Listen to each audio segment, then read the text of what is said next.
for coming out tonight. My name is David. I'm class of 2019. I'm a nursing student, and I hope you guys enjoy this. The first song I'm singing is In the Name of Love. Don't worry, I have songs for the single people, I have songs for taking people, so I'm covering the bases here. Covering all grounds.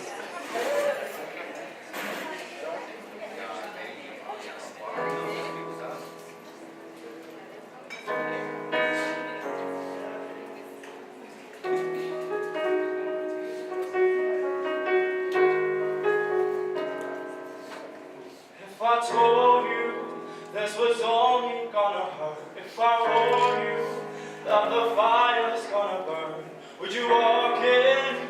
Would you let me do it first? Do it all in the name of love. Would you leave me?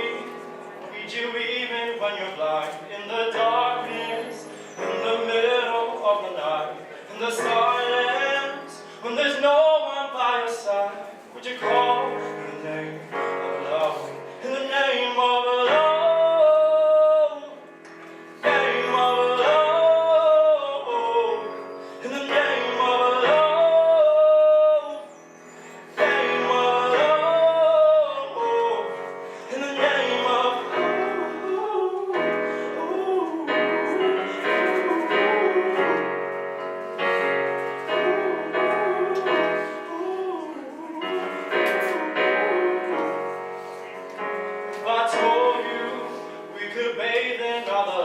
Would you rise up, come and meet me in the sky?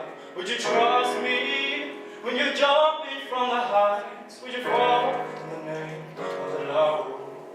When there's madness, when there's poison in your head, when the sadness leaves you broken in your bed, I will hold you in the depths of your despair, and it's all in the name of love, in the name of love.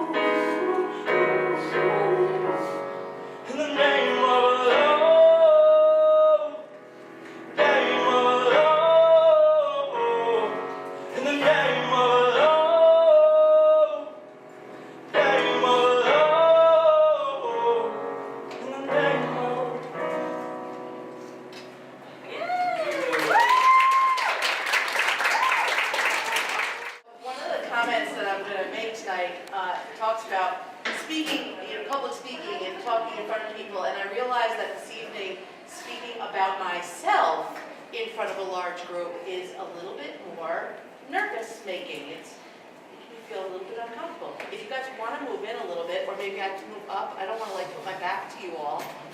You're fine. Do you need the camera to be there? You're fine. Okay. All right, I'll stay right here. All right. Okay. So this past weekend, I did something that I really never thought I'd be able to do. I actually played singles for my tennis team. And tonight, some of the transitional and transformational moments that I'm going to talk to you about were the reason that I was able to do that. And I have to tell you that it really was an amazing experience, and I already know that I'd be willing to play singles again for my team. I did lose, but it was just really an incredible experience. So to first tell you a little bit about me, I grew up in Long Island, New York, and yes, I absolutely do love New York pizza and New York bagels. I grew up in a house of my mom and dad and my two younger sisters. I lived in New York up until the time that I went away to college down in Maryland. And then after that, I moved to Virginia for quite a long time. And then I moved up here to Massachusetts, and I'm going to break those things down a little bit as we start talking. But the first thing I want to talk about is some transition and transformation that occurred for me in high school. How many people were not huge fans of high school? Oh, thank you, thank you, thank you. Okay. I specifically was not a fan of 10th grade. In 10th grade, something happened to me. Got a little boy crazy, couldn't pay attention in class, and then it got to a point where my English assignment to stand up in front of the class and speak. I faked laryngitis for a whole week. Not like the teacher couldn't figure that out, but I did, because I was too nervous to stand up in front of the boys and speak. So basically my grades during 10th grade went from me being like a 3.5 student down to me being less than a 2.0 student. And as the year went on and we were in the spring semester, I actually went to my parents and I said, you know what? I think I need a change. And I asked them if I could go to St. Mary's, which was an all-girls school 2 towns over from me. I will tell you that I did know some people that went there. And they said, if that's what you want to do, then okay. So needless to say, my junior year I started at St. Mary's in Manhasset, which I don't know if any of you heard Sister Mary speak, but Sister Mary actually taught at St. Mary's in Manhasset, but not when I was there. So I think that's an interesting connection. It's a very small world. So I went over to St. Mary's and I walked in the first day with my penny loafers and a little skirt and my Oxford, because that's what we had to wear every single day. And something happened. I just felt something really comfortable and confident for myself. And during that year, opportunities arose to speak in class, to stand up in front of a group, and guess what? I did it. I liked it. It felt good. It was comfortable. And from that time forward, my confidence about getting up in front of groups just became something that I was able to do. And that moved on then into, as I moved forward into college and so forth. And then of course here at Elms, some of you, and possibly many of you, know that I teach the career development class and talk in front of people all the time. So needless to say, it was a real transition moment for me. And I'm so thankful, because some people would say, why would you switch over to, an all-girls school when you're over in public school? Depending, but for me it was one of the best decisions that I ever made. It also led me to the college that I went to, because we had an open house one day at school, and a gentleman from Mount St. Mary's University down in Emmitsburg, Maryland came in, and I met with him, a group of us met with him, and then my parents took me to an open house. It's about the same size as Elms, maybe a little bit bigger, Catholic college. They have all the majors, it's liberal arts, and it just felt like home the second I walked on campus. So then, when I went away to college, I decided that I was going to be a business and finance major. Another big moment that came in my life was, in that major, I had a professor by the name of Dr. Ryan, and he taught business management and organization. And what he did for me, I can't even tell you where, it just continues all the time in reminding me that I can accomplish anything. So we had to do a project in his class, and at that point in time I was probably carrying a C+, B- average in his class. It was a team project, we got set up with whoever our group was going to be, and throughout the whole process he was paying attention to how people were organizing their project, who was kind of leading the ship, where the strength was coming from. And when we were all done with that project, he actually called me into his office and he's like, Nancy, you are not the most organized person in the world. You, in class, in terms of taking tests, are not the best test taker that I have, but you can build a team. You can get people to work together, and you can help them to make a beautiful presentation. And from that, he took my B- grade, and he gave me a B+, even though I wasn't quite there, because he was so pleased with the way that I built the team and worked together with the people that I had in my group. And that was something that I've taken with me, and I think about that any time that I'm on a committee or involved with people that I don't know that well, that I can always find a way, that there's always an opportunity to get to know someone a different way and to learn something about them that can help you to work together. Because I'm sure people all in this room have worked in teams that it wasn't the easiest with everybody if you didn't get to choose the people you were working with. Does that make sense? Does everybody have that experience, kind of? So after that, I graduated from college, and I had a couple of jobs, and then I got married. And my ex-husband was in the Navy, so we moved to Virginia. And when we got to Virginia, I had an opportunity. And that opportunity was, I could do whatever I wanted to do. I wasn't in the same career field anymore that I had been in New York, and I was like, well, what am I going to do? What do I want to do? So I started looking and I started searching. And one of the things I started to realize about myself is that I loved helping people accomplish something. So at that point, I said, let me take a look at recruiting firms. So I found this recruiting firm called CMC Technical, and they had an opening, and I went in and I met this incredible, amazing woman by the name of Stacy Fontaine. And Stacy Fontaine was larger than life. She was beautiful and glamorous and wore $1,000 suits with her Birkenstocks every day, and she had a diamond on her hand that I've never seen the likes of it ever before or ever after. But she was so powerful in a positive way. All she wanted was for people to succeed and do well. And so she gave me a chance. And I went to work for her recruiting firm, and I started out doing restaurant management recruiting. And I'll be honest, I didn't really think I was getting the hang of it. And one day, after I'd been there for about a month and a half, she called me down to her office, and I thought I was going to get fired.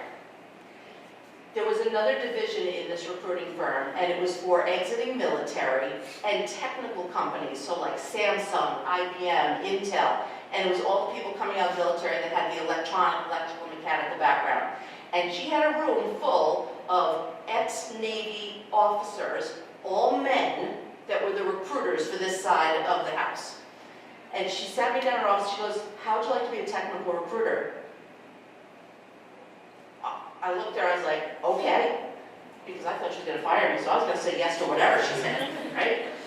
So, needless to say, I started to become a technical recruiter in a room full of men, which, if we go back to high school, we know that initially that was a problem for me. I was a little bit hesitant to ask them tons of questions. So one funny story that goes along with me doing this recruiting work is that there's a person in the Navy called a fire control technician. So that person is an electronic technician, but they're called a fire control technician. So I thought, okay, how am I going to find these people that aren't already being taken by all the other people sitting in this room? So I thought, I'm going to pull all the firehouses on the Navy base. Well, guess what? There are no fire control technicians in the firehouse. They're electronic technicians, so they're on the boats. So, of course, all the lieutenants and all the ex-Navy and everybody who I was working with got a great kick and got to laugh at me for quite a bit about that and brought it up year after year. But that was a real good learning tool for me to remember that I can do anything I want and try anything at least once. And if I fall down, I'm certainly going to get back up. So the recruiting world was really good to me. It really made me bond with the fact that everything that I do in my life is going to be around, I want to help somebody accomplish something. So then moving on, my worst fear actually came true. I got divorced. And for me, this was, as it is for, I'm sure, many, it was truly life-altering because it was the one thing when I was getting married, I was like, I never want that to have to happen to me. Like, I never want that to happen to me. And I had my son Matthew already. He was just a little over 1, and it was happening. And I was beside myself. I didn't want to talk to my parents about it. I didn't want to talk to my sisters about it. I didn't want to do anything about it. But it was happening. So I looked at my little baby son's face, and I was like, well, what are you going to do? You going to lay down? You can't, right? So I didn't lay down. So I spent another year or 2 in Virginia and said, all right, now what's next? Because I have no family in Virginia, just myself and my son. I had tons of friends, but sometimes we know there's nothing like family. So my sister, who lives up here in the same town as I, said, why don't you move to Massachusetts? Okay. So I packed up all my things, I packed up Matthew, I sold my house, and I moved to Massachusetts, and I opened a home office of the recruiting firm. And I spent 5 years with a home office, and everything was going hunky-dory, wonderful, terrific. And then all of a sudden, I went on a trip. I went to the Grand Canyon. And I stood at the edge of the Grand Canyon, and was so taken. Has anybody been to the Grand Canyon? Right? I mean, incredible, right?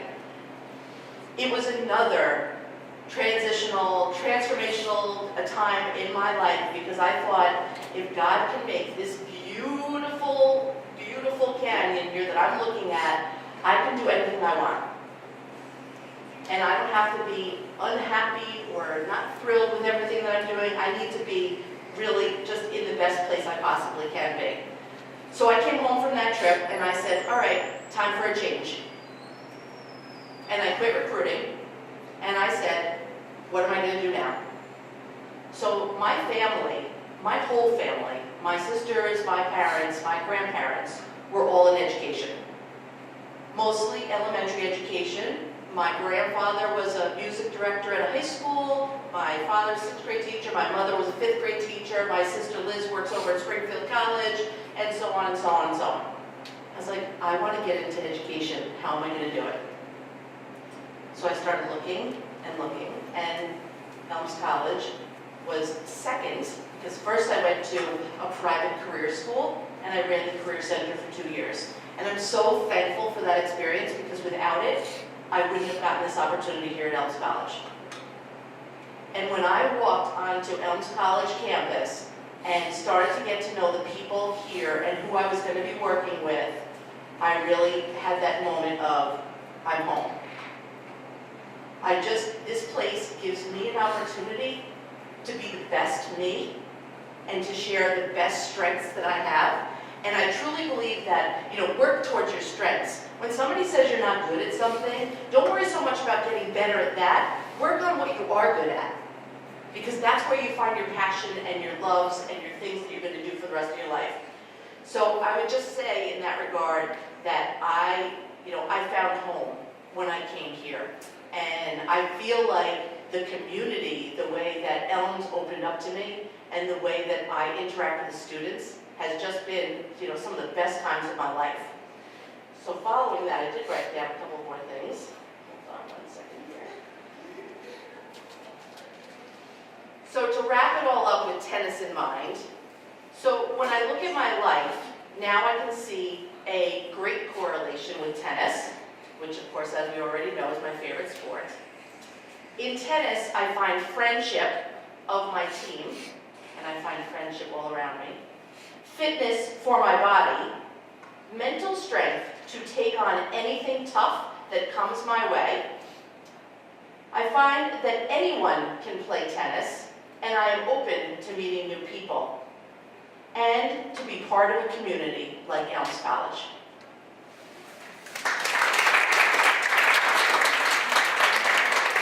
I'm happy to answer any questions if anybody has any questions for me.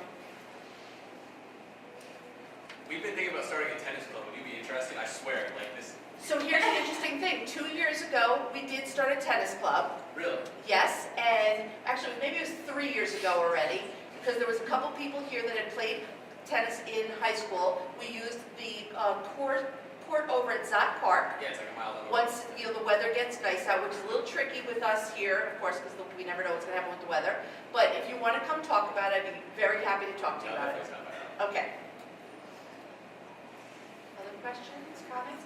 Do you enjoy your new position on campus? Oh, thank you for asking that. So yes, so as everybody was saying, I was the Career Center Director for 5 years, and then I finished my MBA here at Elms, and I had an opportunity to start in business development with our new Center for Entrepreneurial Leadership and also the MBA program. So I really enjoy it.